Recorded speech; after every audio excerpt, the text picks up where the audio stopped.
నమస్తే, నేను మీ Kishore. Welcome to Satyagrahi. The truth always. నిజమే, దాన్ని ఎప్పుడూ కంటిన్యూ చేస్తూనే ఉంటుంది సత్యాగ్రహి. సో ఈరోజు స్టూడియోలో ప్రస్తుతం నాతో ఉన్నారు కోరుట్ల ఎమ్మెల్యే కల్వకుంట్ల సంజయ్ గారు, డాక్టర్ సంజయ్ గారు. ఒకసారి ఆయనతో మాట్లాడదాం. So thank you very much sir for coming to సత్యాగ్రహి. First of all thank you. Kishore గారు, మొన్న శాసనసభలో మాట్లాడిన తీరు చాలా మొత్తం అంతా నేను చూసిన తర్వాత అనిపించింది, సార్ మాకు మా నియోజకవర్గానికి ఇవ్వండి సార్, ఏ ఓటు ఇవ్వండి అని చెప్పి కొంచెం ప్రాధాయపడ్డ సందర్భాలు అయితే అప్పుడు. గత 15 నెలల నుంచి నా చెప్పులు అరిగినాయి అధ్యక్ష, షూస్ కూడా అరిగిపోయినాయి అధ్యక్ష, కానీ ఒక్క రూపాయి కూడా రిలీజ్ కాలేదు అధ్యక్ష. దయచేసి మీ ద్వారా ప్రభుత్వాన్ని కోరుతా ఉన్నాను, కరుణ చూపెట్టాలి మా కాన్స్టిట్యున్సీ మీద. సగంగా పనులు అయినవన్నీ కూడా ఆగిపోయి ఉన్నాయి. దయచేసి మిమ్మల్ని మళ్ళొకసారి రిక్వెస్ట్ చేస్తున్నాను, మా వర్క్స్ అన్ని కంప్లీట్ చేసేటట్టు మీరు ఈ వచ్చే బడ్జెట్లో అన్ని పెడతారని చెప్పి ఆశిస్తా ఉన్నాను. ఆ మాట తీరుకి కొంత మిమ్మల్ని మంచి శాసనసభ్యుడిగా మిమ్మల్ని ఎన్నుకున్నారు అనుకోండి, అది కరెక్టే. కానీ మీకు నిజంగా ప్రాధాన్యం దక్కిందా మీ నియోజకవర్గానికి ఆ విషయంలో? హోప్ అండి. అంటే బాధాకరం ఏంటంటే ప్రజలు ఎన్నుకోబడ్డ నాయకులకి పార్టీ వేరని చెప్పేసి అలా ప్రాధాయపడాల్సి వస్తూ ఉంది.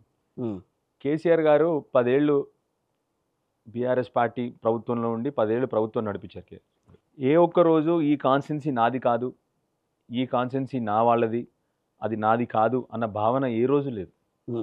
అన్ని చోట్ల కేసీఆర్ గారు ఏదైనా జిల్లాలో ఏ ఎమ్మెల్యే ఉన్నా మెడికల్ కాలేజ్ అంటే మెడికల్ కాలేజ్ ఇచ్చారు, మంచినీళ్ళు ఇచ్చారు. అన్ని కాన్స్టిట్యున్సీస్ కేసీఆర్ గారు అందరూ నా వాళ్ళు, నా తెలంగాణ ప్రజలు అని చెప్పేసి ఆ భావనతో అన్ని కాన్స్టిట్యున్సీని సమానంగా చూశారు. ఇవాళ మరి ప్రభుత్వానికి చిత్తశుద్ధి ఉందో లేదో, అలా నేను అపోజిషన్ పార్టీలో ఉన్నానని చెప్పేసి మరి నా కాన్స్టిట్యున్సీలో కొన్ని పనులు వెనకాల పెడతా ఉన్నారో అర్థమవక మళ్ళీ ప్రాధాయపడతాను వాళ్ళు. అంటే మీ నాన్నగారు 4 ఏళ్ల పాటు 4 సార్లు ఎమ్మెల్యేగా ఆయన కంటెస్ట్ చేశారు, గెలిచారు, ఆయన ఎమ్మెల్యే అయ్యారు. సో ఆ తర్వాత మీరు వచ్చారు దాంట్లోకి. అంటే ఇప్పటికీ కోరుట్ల విషయంలో చిన్నచూపే కనిపిస్తుంది అక్కడ. ఇప్పటి వరకు అయితే గత 15 నెలల్లో ఈ ప్రభుత్వం ఏర్పడిన తర్వాత నేనేం కోరుతా ఉన్నానంటే, నిజానికి వాళ్ళని ఏదో కొత్తగా ఫండ్స్ అలాట్ చేయమనో కొత్తగా ఏది అడగట్లేదు. నేను అడుగుతా ఉంది కేవలం ఆ రోజు బీఆర్ఎస్ ప్రభుత్వం ఉన్నప్పుడు ఏవైతే స్టార్ట్ చేశారో ఆ పనులు కనీసం మీరు మధ్యలో ఆపేశారు, ఆ పనులు ఫినిష్ చేయండి. ఆ పనులు అయిపోతే చాలా వరకు నా కాన్స్టిట్యున్సీలో మున్సిపాలిటీలో కానీ, హాస్పిటల్స్లో కానీ, స్కూల్స్లో కానీ చాలా వరకు పనులు పూర్తవుతాయి. నేను అడుగుతా ఉంది అంతే వాళ్ళని. అప్పుడు ఆ రోజు ఆరంభించిన పనులనే మధ్యలో వీళ్ళు వచ్చిన తర్వాత ఆపడం జరిగింది. సో అందుకనే నేను మళ్ళీ వాళ్ళని ప్రాధాయపడతా ఉన్నాను. నా కాన్స్టిట్యున్సీ కోసం నేను మామూలుగా ఎప్పుడు ఎవరిని ఏం ప్రాధాయపడి నేను ఉప ముఖ్యమంత్రి గారిని అడిగాను, ముఖ్యమంత్రి గారిని అడిగాను, అక్కడున్న హెల్త్ మినిస్టర్ గారిని అడిగాను, హెల్త్ మినిస్టర్తో మాట్లాడాను. హెల్త్ మినిస్టర్ గారు వారు సరే అని చెప్తా ఉన్నారు, వారు పాపం చేస్తూ ఉన్నారు.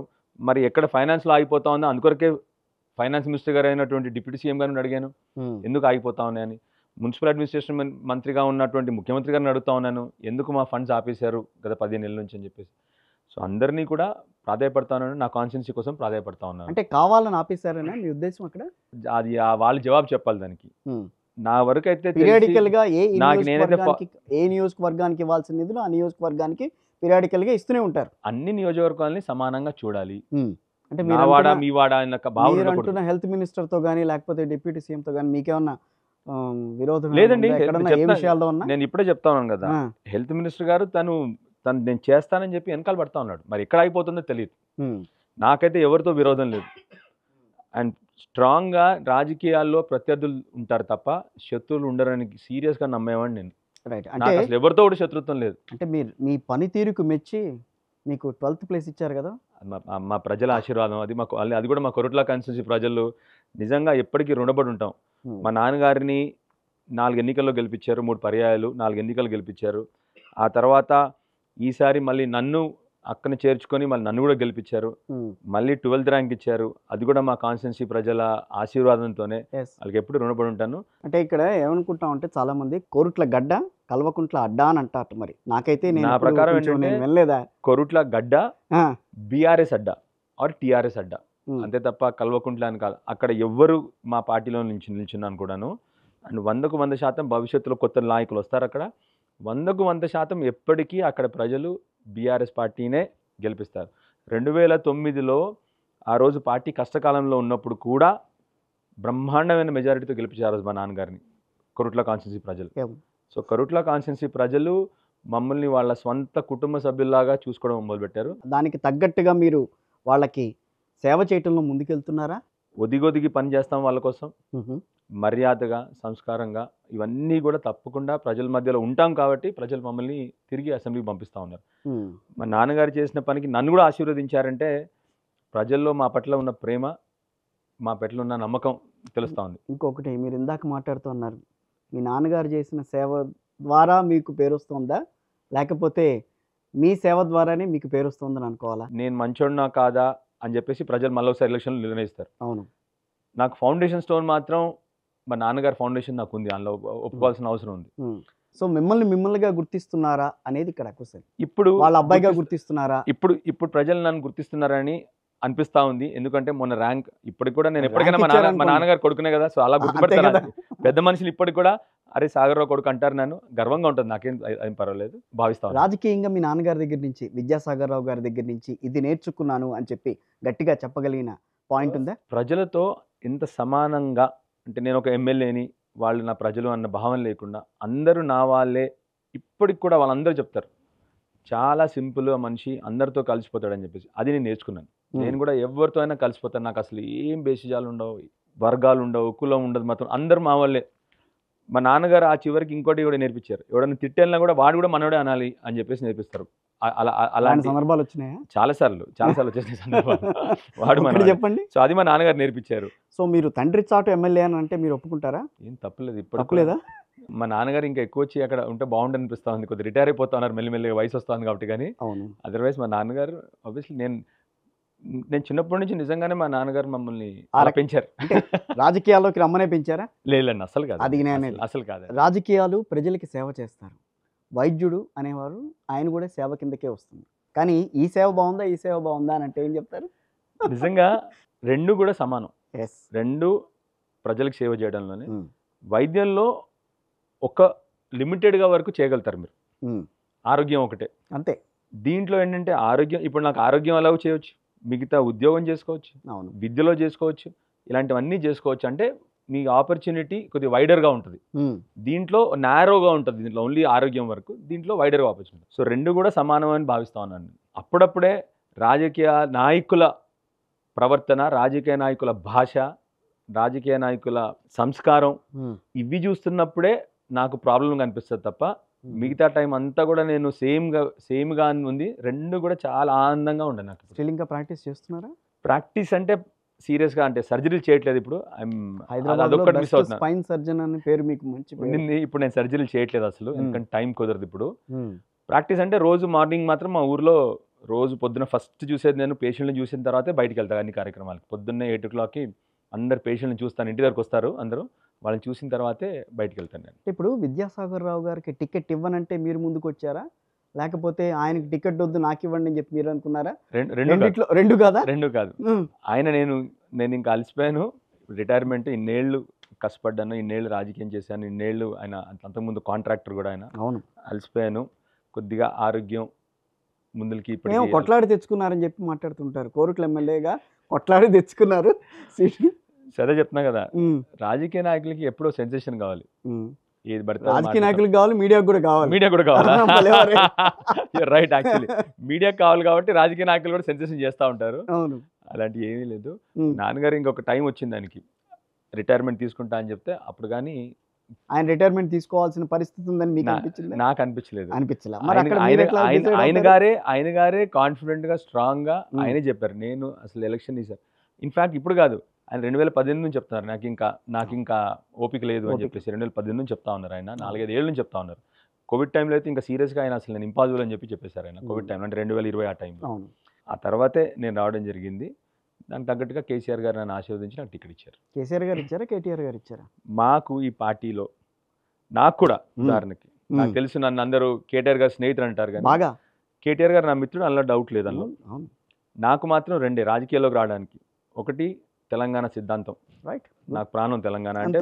మీరు వెళ్ళేసి ఒక 100 మంది డాక్టర్లు అడిగినా చెప్తారు, డాక్టర్ సంజయ్కి తెలంగాణకి సంబంధం ఏంటో చెప్పేస్తారు వాళ్ళు. రెండోది ఈ పార్టీ పెట్టి తెలంగాణ తీసుకొచ్చిన కేసీఆర్ గారు. రైట్. ఇంకా మా పార్టీలో కేసీఆర్ గారు తప్ప ఇంకెవరు బాస్ లేరు అసలు మాకు. KCR is the boss of the party. So KTR గారు చెప్పినా, కేసీఆర్ గారికి నువ్వు తెలంగాణ సమాజానికి నీ వల్ల ఏం బెనిఫిట్ లేదంటే కేటీఆర్ చెప్పినండి ఎవరని చెప్పినండి కేసీఆర్ గారు టికెట్ ఇయర్ నీకు ఇవ్వరు. ఇంపాసిబుల్ అసలు. విద్యాసాగర్ రావు గారు నేను వద్దు నానంటే ఇంకోళ్ళకి ఇస్తానంటే కాదు సంజయ్కి ఇవ్వాలి అని చెప్పి కేటీఆర్ గారు చెప్పారట కాదా? మీరు ఎప్పుడైనా విన్నారా కేటీఆర్ గారు కేసీఆర్ గారు చెప్తే కేసీఆర్ గారు నిర్ణయం మార్చుకున్నాడని? మాకు తెలియదు అది ఆ విషయం. అది నేను క్లారిటీ కోసం క్లారిటీగా చెప్తాను. కేసీఆర్ గారి నిర్ణయమే ఉంటుంది. ఒకటి సార్ ఒకటి అండ్ కేసీఆర్ గారు రీసెర్చ్ ఏముంటుంది తెలుసు. సరే డాక్టర్ గారు ఒక విషయం అడుగుతా, మీకు ఇంట్రెస్ట్ లేదా రాజకీయాల్లోకి రావాలని ఉంది కదా? అంటే గ్రాడ్యువల్గా ఎప్పుడైతే నేను నిజంగా చెప్తాను తెలంగాణలో జరుగుతున్న మార్పులు, కేసీఆర్ గారి నాయకత్వం, అవి రెండు చూసిన తర్వాత నాకు కొద్దిగా రాజకీయం మీద ఇంట్రెస్ట్ వచ్చింది నిజమే. రెండోది తర్వాత నా ఆలోచనకు తగ్గట్టుగా కేటీఆర్ గారి పనిదానం చూసి నా ఆలోచనకు తగ్గట్టుగా ఉంటాయి. కేటీఆర్ గారు క్లియర్గా వారి అంటే ఇండస్ట్రీస్ కానీ, ఉద్యోగాలు, యువకులకు విద్య, యువకులకు ఉద్యోగాలు, కేటీఆర్ గారు ఎప్పుడు నా ఆలోచన అక్కడికి కాబట్టి అది మళ్ళీ తర్వాత అది నాకు ఇంట్రెస్ట్ కాబట్టి ఈ అన్ని చూసే నాకు ఇంట్రెస్ట్ వచ్చింది తప్ప ముందు అసలు నాకు లేదండి. అసలు అంటే ఆర్థోపెడిక్స్ చదివి స్పైన్ సర్జరీ చదివిన తర్వాత తెలంగాణ ఉద్యమంలో డైరెక్ట్గా ఏ రోజు పాల్గొనలేదు. కానీ తెలంగాణ అంటే నాకు అసలు ప్రాణం. ఎందుకంటే స్పెషల్లీ నాకెందుకు ఎక్కువ తెలుసు తెలంగాణ గురించి అంటే నేను బయట రాష్ట్రాల్లో చదివాను, అన్ని చోట్ల చదువుకున్నాను.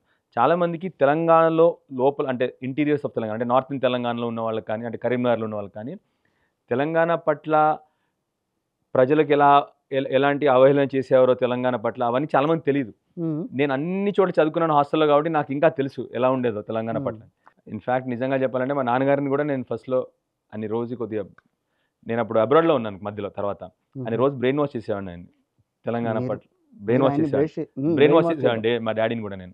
నాన్నగారు మీరు తెలంగాణ కోసం పోరాడింది ఆయన కూడా ఉన్నారు. ఆ తర్వాత ఫస్ట్ లో అంటే 2006లో లేరు నాన్నగారు, 2008లో వచ్చారు నాన్నగారు.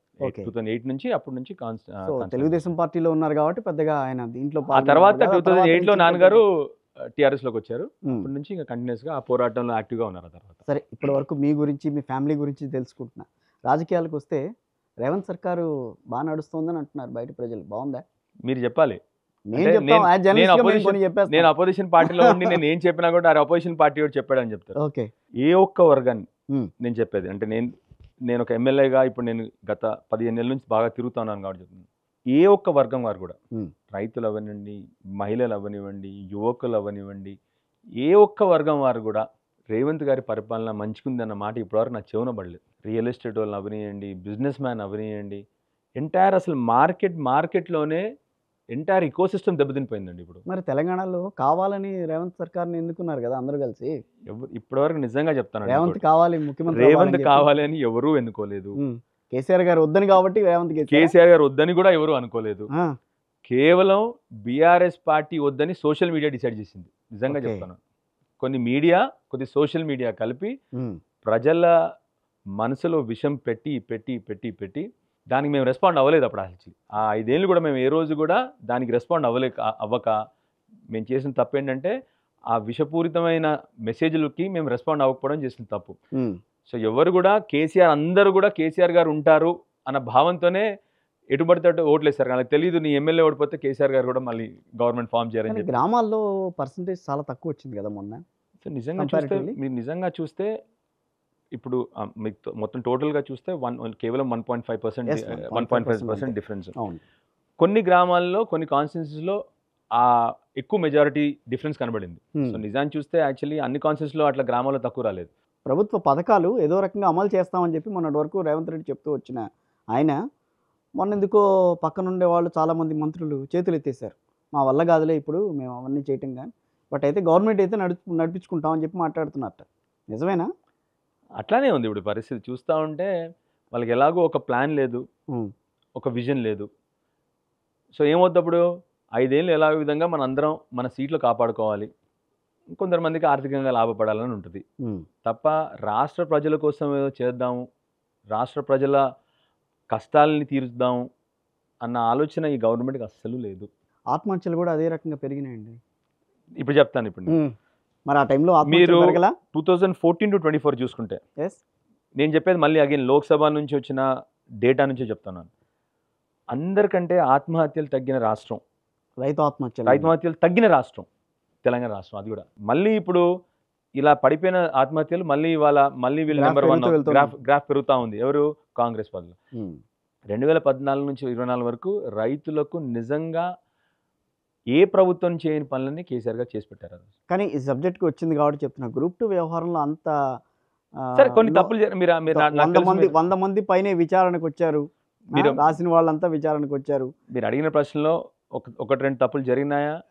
ఎస్, మనం ఒప్పుకోవాల్సిందే. కొన్ని చోట్ల ఎగ్జామ్లో తప్పు జరిగింది, అది ఎస్ వెల్ అండ్ గుడ్. కానీ చెప్పేది ఏంటంటే అన్ని నోటిఫికేషన్లు ఇచ్చిన ప్రభుత్వం దేశంలో మళ్ళీ దాంట్లో కూడా నెంబర్ 1 అండి ఆఖరికి. వీళ్ళు ప్రొపగండా చేసి ఈ రోజున రేవంత్ సర్కార్ ఎందుకు అట్లా చెప్పలేకపోతుంది? గత పాలనలో ఇన్ని కోట్ల అప్పులు, 3 లక్షల కోట్ల అప్పులు చేసి వెళ్ళారు. మీరు చెప్తున్న 3 లక్షల బడ్జెట్ చెప్తున్నారు మీరు. బడ్జెట్ 3 లక్షల కోట్లు అని అన్నారు. దాదాపుగా 6 లక్షల కోట్ల అప్పులు ప్రస్తుతం పేరుకుపోయి ఉన్నాయి. మేము అసెంబ్లీలో ఏం చేయాలో అర్థం కాని పరిస్థితి. మేము వాటికి వడ్డీ కట్టుకుంటూనే వెళ్ళడం సరిపోతుంది మాకు అని అన్నారు. ఇదే ప్రాబ్లం అయిపోయింది రాజకీయాల్లో. ఏమైపోయిందంటే రేవంత్ రెడ్డి గారికి ఒక విషయం అర్థమైపోయింది. అబద్ధాలు చెప్పి నేను కూర్చున్నాను కుర్చీలో, అబద్ధాలు చెప్పి చెప్పి చెప్పి అలవాటు అయిపోయింది దానికి. ఎందుకు అంటే తనకి ఆ కుర్చీ మీద ఉన్న ప్రేమ ప్రజల మీద లేదానికి ఎప్పుడు కూడా.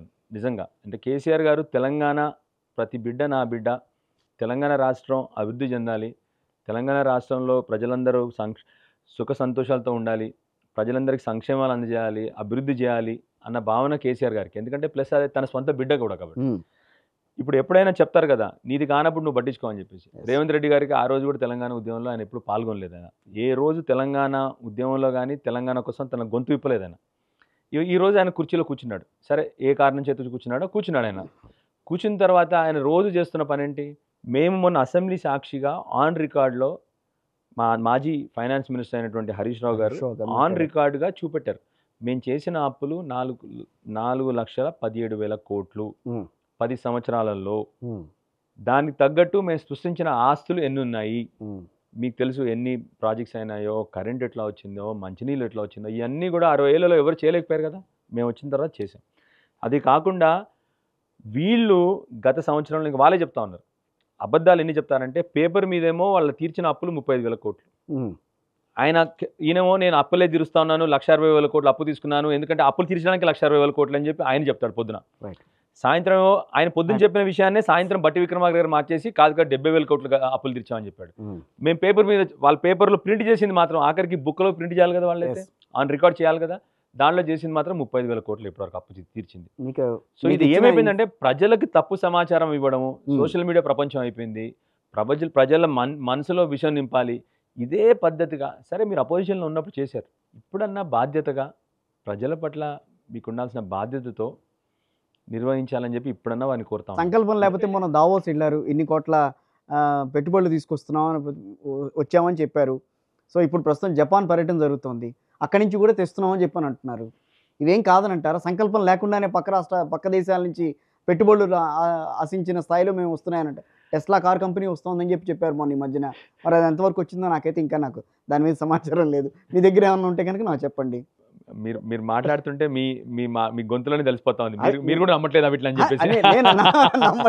అట్లా కాదు, నేను ఇప్పటి వరకు ఫౌండేషన్ ఎమ్మెల్యే కాబట్టి నేను మిమ్మల్ని అడుగుతున్నా. నిజంగా వీటికి సంబంధించి ఇన్ఫర్మేషన్ గ్యారెంటీ వాళ్ళవన్నీ తీసుకొస్తే ఆనందపడే వాళ్ళు మాకంటే ఎక్కువ ఎవరు ఉండరు. ఎందుకంటే కేసీఆర్ గారు ఇవాళ వరకు కూడా ఒకటే చెప్తారు, ఆయన తెలంగాణ బీఆర్ఎస్ పార్టీకి కానీ నాయకులకు కానీ తెలంగాణ బాధ్యత. వేరే పార్టీలకు ఇది ఒక గేమ్ అయి ఉండొచ్చు, వాళ్ళకి కేవలం రాజకీయం కావాలి వాళ్ళకి. కానీ తెలంగాణ సాధించిన పార్టీగా, తెలంగాణ బీఆర్ఎస్ పార్టీ తెలంగాణ సాధించిన పార్టీగా తెలంగాణ ప్రజల పట్ల ఎప్పుడు బాధ్యతతో ఉండాలి అని చెప్పి కేసీఆర్ గారు మాకు మళ్ళీ మళ్ళీ మళ్ళీ మళ్ళీ నూరిపోస్తూ ఉంటారు. కేసీఆర్ ఎప్పుడు కేసీఆర్ కలిసినా ఇది ఒకటే చెప్తారు కేసీఆర్ గారు. కానీ ఈ మధ్య బయటికి రావట్లేదు, ఆయన ఎక్కడ చెప్తున్నారు మీ అందరికీ? మేము వెళ్ళి కలుస్తాం కదా, మాకు రెగ్యులర్గా లెక్చర్లు ఉంటాయి కేసీఆర్ గారి దగ్గర నుండి. రెగ్యులర్గా అంటే ఆయన నాలెడ్జ్ అపారమైన నాలెడ్జ్ అని అందరం కూడా వెళ్తాము ఆ నాలెడ్జ్ కోసం. సరే, బీఆర్ఎస్ గురించి కొంతసేపు మాట్లాడుకుందాం. పార్టీ ఫిరాయించిన ఎమ్మెల్యేల విషయంలో బీఆర్ఎస్ వైఖరి ఏ రకంగా ఉండబోతుంది? మళ్ళీ ఉప ఎన్నికలు వస్తే ఏంటి పరిస్థితి అక్కడ? 100కు 100% అండి. ఇవాళ ఉప ఎన్నికలు వస్తే 10 సీట్లలో 100కు 100% బీఆర్ఎస్ పార్టీ 10 సీట్లు కూడా గెలుచుద్దన్న గ్యారంటీ ఉంది. మొన్న ఎమ్మెల్సీ ఎన్నికలు ఎందుకు పోటీ చేయలేదు? ఎమ్మెల్సీ ఎన్నికల్లో పార్టీ నిర్ణయం తీసుకుంది, అప్పటికి మేము రెడీగా లేము. ఇంత కాన్ఫిడెన్స్ అదొకటి. అక్కడ ఎందుకంటే రాలేదా? ప్లస్ ఆ ఎన్నికకి సింబల్ ఉండదు. ఆ అవును. ఎన్నికకి సింబల్ ఉండదు. సో అందుకొరకే దాని మీద మేము కాన్సన్ట్రేట్ చేసేదల్లా కేసీఆర్ గారు చెప్పింది ఇప్పుడు లోకల్ బాడీస్ మీద ఒకటి, రెండోది ఇప్పుడు వచ్చే ఎమ్మెల్యే ఎన్నికల మీద కూడా. మళ్ళీ ఫిరాయింపు ఎమ్మెల్యేల విషయంలో ఒక ఒక నిర్ణయం అయితే బయటకు వస్తుందేమో కదా. తప్పకుండా ఇంకా ఏ పార్టీ ముందుకు తీసుకోవాలనుకున్నా, ఏ మేము పార్టీ మేము మేము ఇంకా వద్దనుకున్నా, ఫిరాయించిన ఎమ్మెల్యేలు మళ్ళీ మేము పార్టీలోకి తీసుకోం కదండి. తప్పకుండా తీసుకోం మేము. ఏమో వాళ్ళంతా కొంతమంది లేదండి, ఎమ్మెల్యేలు మేము ఇంకా బీఆర్ఎస్ లోనే ఉన్నామని చెప్పి వాళ్ళు ఇంకా చెప్పుకుంటా ఫోటోలు ఉన్నారు. పెట్టుకున్నారు. వాళ్ళు చెప్పుకుంటా ఉన్నారు కానీ మేము ఇప్పటివరకైతే మేమైతే మేము యాజ్ అ పాలసీ కేసీఆర్ గారు అయితే వాళ్ళని తీసుకోరు. నాకు గూడి తెలిసి మహిపాల్ రెడ్డి గారు కానీ చెప్తా ఉన్నారు వాళ్ళందరూ కూడాను. ఆ? అందరికీ ఏమర్థమైందంటే బీఆర్ఎస్ పార్టీని వదిలేసిన తర్వాత చాలా పెద్ద తప్పు చేశాము, ప్రజల్లో తిరుగుబాటు వస్తూ ఉంది, ప్రజలు తిడతా ఉన్నారు, వాళ్ళకి అర్థమైపోయింది ఎందుకు పోయినామని చెప్పేసి వాళ్ళు బాధపడతా ఉన్నారు. అందులో సందేహం లేదంలో. సో మళ్ళీ వాళ్ళు అక్కడ బీఆర్ఎస్ వాళ్ళు పోయిన వాళ్ళు కాదండి కాదు, మరి వాళ్ళు మళ్ళీ బీఆర్ఎస్ టికెట్ మీద పోటీ చేస్తామంటే కిషోర్ గారు, పోయిన వాళ్ళు కాదండి. అక్కడున్న 64 ఎమ్మెల్యేలు వాళ్ళ పార్టీలో ఉన్న వారిని నిజంగా మీ నాయకులు ఎలా పనిచేస్తున్నారో వాళ్ళని అడగండి ఎమ్మెల్యేలు, వాళ్ళు చెప్తారు వీళ్ళ గురించి. సో నేను చెప్పేది ఇంకా ఫిరాయింపు ఎమ్మెల్యేలు వదిలేసేయండి. వాళ్ళ పార్టీలో గెలిచిన వాళ్ళు కూడా వీళ్ళ నాయకత్వం పైన అంత కాన్ఫిడెన్స్ లేకుండా పోతా ఉందన్న విషయం మాకు క్లియర్గా కనబడతా ఉంది. మాకు మోడీ గారేమో అక్కడ కాంగ్రెస్ హఠావ్, కాంగ్రెస్ తీసేసి దేశ్కో బచావ్ అంటారు ఆయన. ఇక్కడున్న బీజేపీ నాయకులు మాత్రం, నేనేదో మాట్లాడలేదు, మీరు వాళ్ళు చేస్తున్న ప్రవర్తన కానీ వాళ్ళ మాటలు కానీ మీరు వినండి ఎప్పుడు. కాంగ్రెస్కో బచావ్, బీఆర్ఎస్కో హఠావునా? బీఆర్ఎస్కో హఠావ్ కంటే ఎక్కువ తెలంగాణకు డుబావ్. అక్కడ దేశ్కో బచావ్ కదా, ఇక్కడ మాత్రం తెలంగాణకు డుబావ్. ఆ పరిస్థితి తీసుకొస్తున్నారు బీజేపీ నాయకులు. ఇప్పటి వరకు మీరు చూడండి, రైతుల సమస్యలు ఉన్నాయి, ఏ బీజేపీ నాయకుడు రేవంత్ రెడ్డి గారిని కానీ ప్రభుత్వాన్ని కానీ కనీసం విమర్శించారు. కానీ చాలా సీరియస్ కామెంట్ ఇది మీరు చేసింది. ఇప్పుడు చెప్తున్నాను, మీరు వినండి. నేను చెప్పేది ఏదో మామూలుగా గాలి మాటలు సినిమా డైలాగులకు చెప్పను. నేను మీరు ఈ మధ్య జరుగుతున్న పరిణామాలు బట్టే చెప్తా ఉన్నాను. మొన్నటి ఎన్నికల్లో పోటీ చేయకపోవటం, చాలా విషయాల్లో బీఆర్ఎస్ కామ్గా ఉండడం, అది ఒక రకంగా బీజేపీకి ప్లస్ పాయింట్ అవుతుంది. ఎన్నికల్లో ప్లస్ పాయింట్ అయినట్టుగానే మీ ఐడియాలజీ విషయంలో కూడా వాళ్ళు ముందుకెళ్తున్నారు. వాళ్ళు మిమ్మల్ని ఓవర్టేక్ చేసి ముందుకెళ్తున్నారు. ప్రజల్ని ఏదో రకంగా వాళ్ళ వైపుకి తిప్పుకునే ప్రయత్నం జరుగుతుంది. వాళ్ళు ఎప్పుడు కూడా దాన్ని మీరు ఒప్పుకుంటారా ఆ విషయంలో? లేదండి.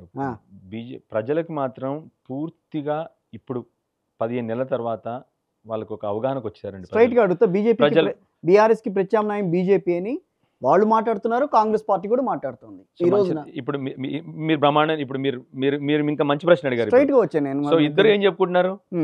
బీఆర్ఎస్ కి ప్రత్యామ్నాయం ఇద్దరు అంటున్నారు కదా. ఇద్దరు అంటున్నారు. సో ఇప్పుడు ఏంటి, బీఆర్ఎస్ మాత్రం అక్కడ ఉంది కదా, ఉంటుంది. అదే కదా, అర్థం కదా మీకు ఇద్దరికి. అందుకొరకు ఇద్దరు కలిసిపోయారు కూడా.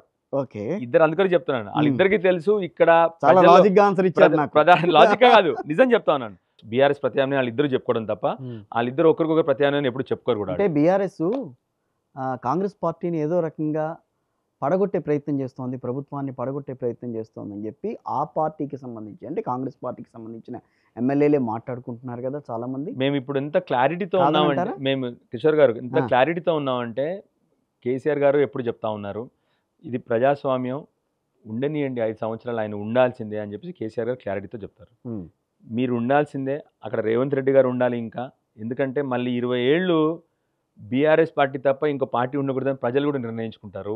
అంటే రేవంత్ రెడ్డి ఉండాలి, ఎవరు రాకూడదు, ప్రజలు గమనిస్తా ఉన్నారు. ఇప్పుడు ప్రజలు ముందులాగా అమాయకులు కాదు, రోజు అదే అబద్ధాలు చెప్తాము, రోజు అబద్ధాలు చెప్తాము.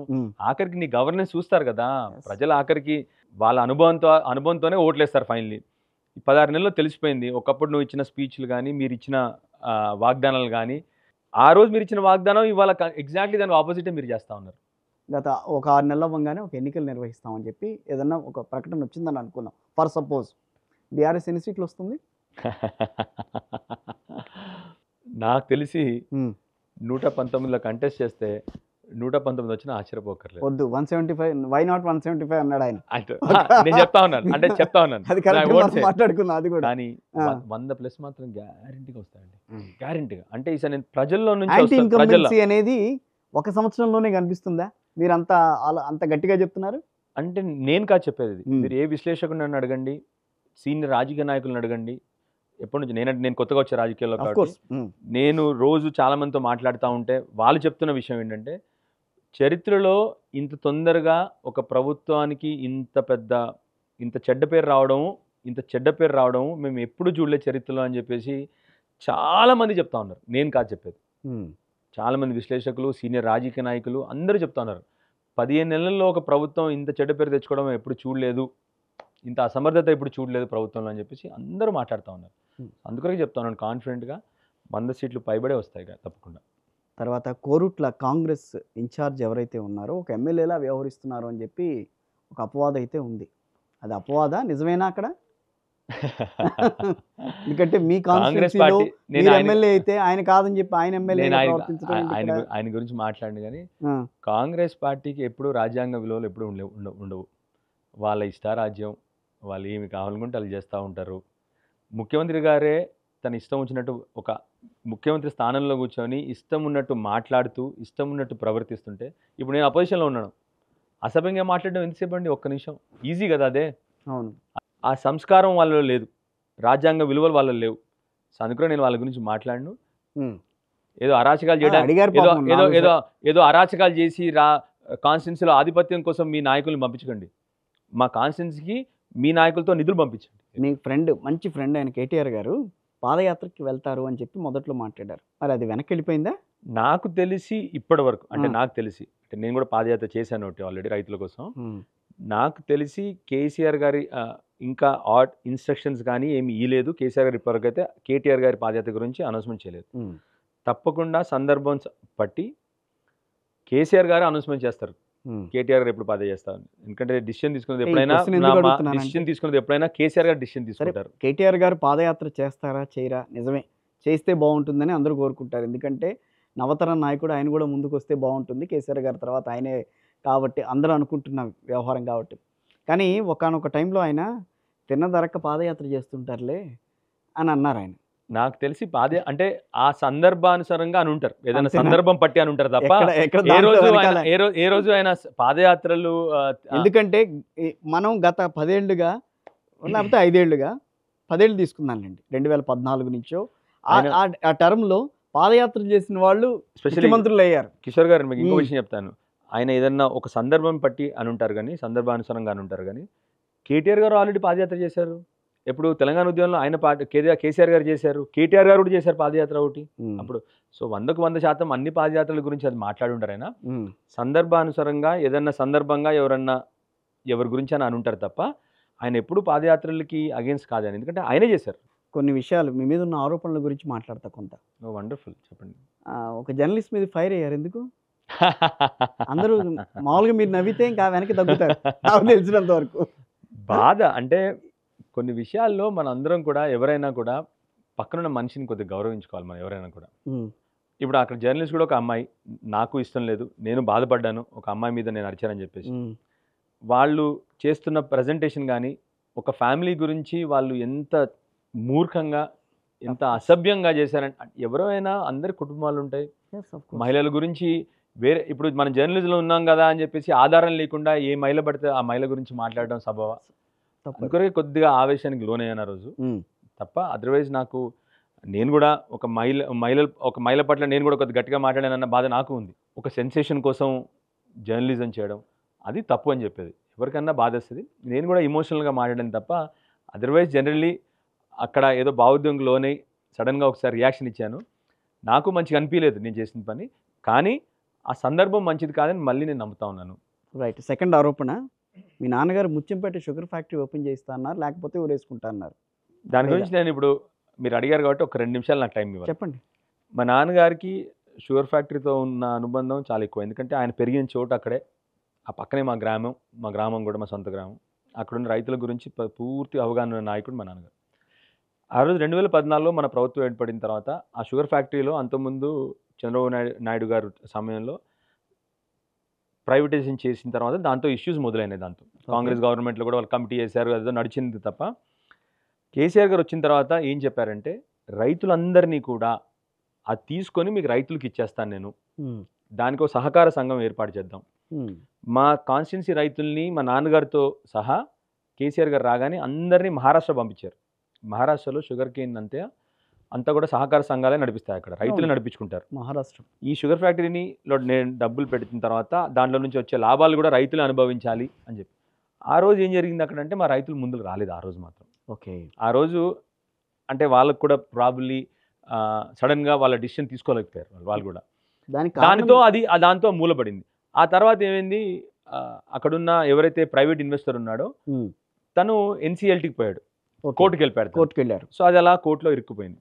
ఎస్, మా నాన్నగారు కూడా బాధ ఉంది, అది చేయలేకపోయానని చెప్పేసి. కానీ తప్పకుండా ఇప్పుడు ఈ ప్రభుత్వం వచ్చిన తర్వాత మేము మొదలు పెడతామని చెప్పారు.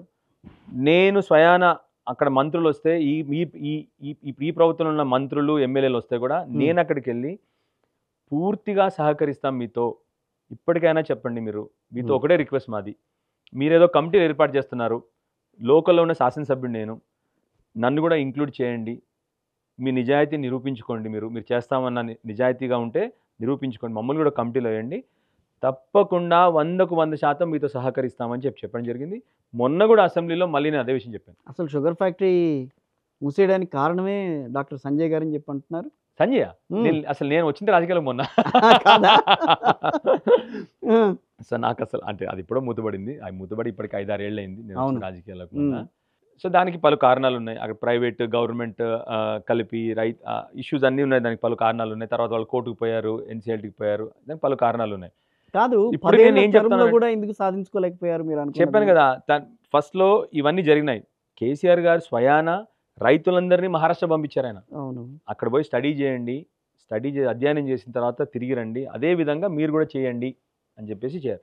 అక్కడ ప్రొడక్షన్ ఎక్కువ, ప్లస్ రైతులే నడిపిస్తున్నారు ఫ్యాక్టరీని, రైతులకే లాభాలు వస్తున్నాయి. అదే విధంగా నేను కూడా ఇన్వెస్ట్ చేస్తాను, మీరు ప్రభుత్వం ఇన్వెస్ట్ చేస్తాను, మీరు చూసుకోండి అని చెప్పారు. ఈ ప్రక్రియలో భాగంగా జరుగుతున్నప్పుడే ఆ తర్వాత వాళ్ళు కోర్టుకు వెళ్ళిపోయారు. ఎవరు ప్రైవేట్ ప్లేయర్ ఎవరితో ఉన్నాడో వాళ్ళు కోర్టుకు పోయారు, అది కోర్టులో ఇరుక్కుపోయింది. అందుకొరకే అది జరగలేదు. అందుకొరకు మళ్ళీ ఇప్పుడు చెప్తా ఉన్నాను, ఈ ప్రభుత్వం వచ్చిన ప్రభుత్వం వాగ్దానం చేసింది, నేను పూర్తిగా సహకరిస్తాను మీకు, మా రైతుల్ని కూడా తీసుకొస్తాను, రైతుల్ని మీరు అందరినీ తీసుకొచ్చి మీతో మేము సహకరిస్తాం, దయచేసి వెంటనే చేయండి అని చెప్తా ఉన్నాం. 100కు 100% సహకరిస్తాం, రైతులతో ముందలుండి పోరాడతాం కూడా దానికోసం. ఇప్పుడు మళ్ళీ సరే, ఇంకొక ఆరోపణ, సొంత శానిటేషన్ సిబ్బంది ద్వారా మీరు సొంత పనులు చేయించుకుంటూ ఉంటారని చెప్పి అని మాట్లాడుతున్నారు, నిజమేనా అది? నాకు ప్రాబబ్లీ ఒక విషయం అర్థమైంది, నాకు రాజకీయాల్లో చాలా తక్కువ మందికి నిజాయితీ ఉంటుంది, చాలా తక్కువ మందికి రాజకీయ నాయకులుగా ఎదుగుతున్నారు, కానీ ప్రజల పట్ల ప్రేమ కానీ, ప్రజల పట్ల ఆప్యాయత కానీ, అంకిత భావం కానీ చాలా తక్కువ. నేను నా గురించి అని చెప్పుకోవట్లే, కానీ నేను 100కు 100% చెప్తానండి. నిజాయితీగా నిజాయితీగా రాజకీయాల్లో నిజాయితీగా ప్రజల పట్ల ఆప్యాయత, ప్రేమ, కరుణ, కంపాషన్, ఎంపతి అన్నిటితో సహా 100కు 100% పనిచేస్తాను. రైట్. ఎక్కడైనా నా మీద చిన్న ఆరోపణ వచ్చినా 100కు 100% నేనే చెప్తున్నాను ప్రజలకి. నా పైన ఏదైనా ఒక అవినీతి ఆరోపణ వస్తే దయచేసి, కేసీఆర్ గారు చెప్పారు, తెలంగాణ తీసుకురాకపోతే నన్ను రాళ్లతో కొట్టి చంపండి అని చెప్పారు. నేను కూడా ఇవాళ సత్యాగ్రహి టీవీ ద్వారా సత్యంగా చెప్తున్నాను, నా మీద ఎప్పుడైనా అవినీతి ఆరోపణలు వస్తే ప్రజలకు చెప్తాను, రాళ్ళు తీసుకొని నన్ను కొట్టండి అని చెప్పేసి. మీరు అడిగిన ప్రశ్నకి, ఏ ఎమ్మెల్యే క్యాంప్ ఆఫీస్లో అయినా కూడా, MLA camp office is the government office, అక్కడ మున్సిపల్ వాళ్ళు పనిచేస్తారు అని ఉంటారు. సరే, మా అపోజిషన్ వాళ్ళకి ఏమీ దొరకలేదు, దాని మీద నిందారోపణలు, వాళ్ళ ఆలోచనకి, వాళ్ళ సంకుచితమైన ఆలోచనలకి అద్దం పడతా ఉంది. బట్టగాల్చి మీద వేసారు, బట్టగాల్చి మీద పడేయడం లేదా మీ మీద బురద వేసారు, మీరు కడుక్కోవడం. ఇంతకుముందు మీరు అడిగారు కదా, ఎమ్మెల్యే గుండం మీద ఆయన మీదేమో మనం బట్టగాల్చి పడేయాలి. మీరు అసలు ప్రజలు ఎప్పుడు మిమ్మల్ని ఎన్నుకోకుండా మీరే ఇప్పుడు అక్కడ ఆధిపత్యం చెలాయించడానికి ప్రయత్నం చేస్తూ ఉన్నారు. సో ఇంతవరకు రాజకీయాలు మాట్లాడుకున్నాం, కొన్ని మీ నాన్నగారితో ఉన్న అనుబంధం మాట్లాడుకున్నాం, కొంచెం మీ పర్సనాలిటీ గురించి కూడా నేను మాట్లాడతాను. మ్యారేజ్ అయిందిగా మీకు? I take it as a compliment actually. Marriage అయిందా మీకంటే? నా కూతురు ఆల్రెడీ 18 ఏళ్ళు. నా కూతురికి నాకు తెలియదు ఆ విషయం. ఏం చదువుతున్నారు? నా కూతురు ఇప్పుడు అండర్ గ్రాడ్యుయేషన్లో చదువుతా ఉంది. My son is in class 9, వాడు 9th క్లాస్. సో నాకు అబ్బాయి ఒక అమ్మాయి ఆల్రెడీ. వాడికి 15 సంవత్సరాల వాడికి, నా కూతురికి కూడా 18. వాళ్ళతో టైం స్పెండ్ చేస్తుంటారా? ముందు చాలా టైం స్పెండ్ చేశానండి, ఎందుకంటే ప్రాక్టీస్ అయిన తర్వాత రోజు ఈవినింగ్ 7 o'clock ఎట్లీస్ట్ వచ్చిన తర్వాత రోజు కలిసేవాడిని. నేను రాజకీయంకి వచ్చిన తర్వాత వాళ్ళతో అసలు సమయం లేదు అసలుకే. ఫాదర్తో ఇంక ఇప్పుడు యాక్చువల్లీ డాక్టర్గా ఉన్నప్పుడు, ఫాదర్ పాలిటిక్స్లో ఉన్నప్పుడు అసలు టైం స్పెండ్ చేయలేదు. ఆయన అక్కడ రాజకీయాలు ఉండేవారు, నేను ఇక్కడ ఉండేవాడిని. ఇప్పుడు ఫాదర్తో ఎక్కువ టైం స్పెండ్ చేస్తున్నాను, ఎందుకంటే మా నాన్నగారు ఎక్కువ వచ్చి నాతో ఉంటారు, మెట్పల్లి అట్లీస్ట్ ఊరిలో నాతో ఉంటారు కాబట్టి ఆయనతో ఎక్కువ టైం స్పెండ్ చేస్తున్నాను. ఇప్పుడు పిల్లలతో అసలు టైం స్పెండ్ చేస్తాను. ఫైనల్గా కొన్ని ర్యాపిడ్గా అడుగుతాం మిమ్మల్ని, ర్యాపిడ్ క్వశ్చన్స్ అని అనుకుంటారా మీరేమనుకున్నారు? కేసీఆర్ గారి గురించి ఇంత చెప్పారు కాబట్టి ఒక్క మాటలో ఒక మాట చెప్పండి నాకు. గొప్ప దార్శనికుడు, కేటీఆర్ గారు, విజనరీ, హరీష్ రావు గారు, hard worker, Revanth Reddy, wishing him the best, Narendra Modi, ఇంకొద్దిగా దేశాన్ని పరిగెట్టించాలని చెప్పి కోరుతాను. డాక్టర్ సంజయ్, సామాన్యుడు, ఎమ్మెల్యే, ప్రజల ఆశీర్వాదంతో ఎమ్మెల్యే అయినాడు. ఓకే, యంగ్ ఎమ్మెల్యేగా ఇంకా తెలంగాణ ఇంతే సాధించింది, ఇంకా సాధించాల్సింది చాలా ఉంది అని మీ మాటలు ఏం చెప్తారు? మన తలసరి ఆదాయం, తెలంగాణ తలసరి ఆదాయం దేశం కంటే ఆల్మోస్ట్ డబుల్ ఉంది ఇప్పుడు. అలా అని చెప్పేసి మొత్తం అభివృద్ధి చెందిందంటే కాదు. ఇంకా మన ఇన్కమ్ అభివృద్ధి చెందుతున్న దేశాల్లో ఎంత ఉంటుందో అంతే ఉంది మనది ఇప్పుడు కూడా, ఆ తెలంగాణ కూడా. దీన్ని ఇంకా మనం పైకి తీసుకెళ్ళాలి మన యువకులకి, ఎందుకంటే ఇప్పుడు యంగర్ జనరేషన్ ఎక్కువగా ఉంది ఇప్పుడు మన రాష్ట్రంలో, కానీ వాళ్ళకి ఎక్కువ మందికి ఉద్యోగాలు తీసుకురావాలి. మన రైతుల ఆదాయం పెంచాలి. ఒక్కొక్కటి చూసుకుంటూ పోతే ఉద్యోగాలకి, ఇండస్ట్రీస్కి అవకాశాలు ఎక్కువగా ఉన్నాయి. వైద్యం గురించి చెప్పాను, ఎడ్యుకేషన్ మీద కొద్దిగా కాన్సన్ట్రేట్ చేయాలి మనం. ఇంకా కేసీఆర్ గారు వేసిన ఫౌండేషన్, కేసీఆర్ గారు స్థాపించిన బ్రహ్మాండమైన ఇన్స్టిట్యూషన్స్ అన్నీ కూడా దాన్ని ప్రభుత్వం దాన్ని ముందరికి తీసుకెళ్తే ఈ రాష్ట్రం తెలంగాణ ఇప్పుడు ఆల్రెడీ దేశంలో నెంబర్ 1 ఉన్నాం, ప్రపంచ దేశాలతో మనం పోటీ పడవచ్చు. Thank you very much sir. Thank you Kishore గారు, థ్యాంక్ యూ సో మచ్.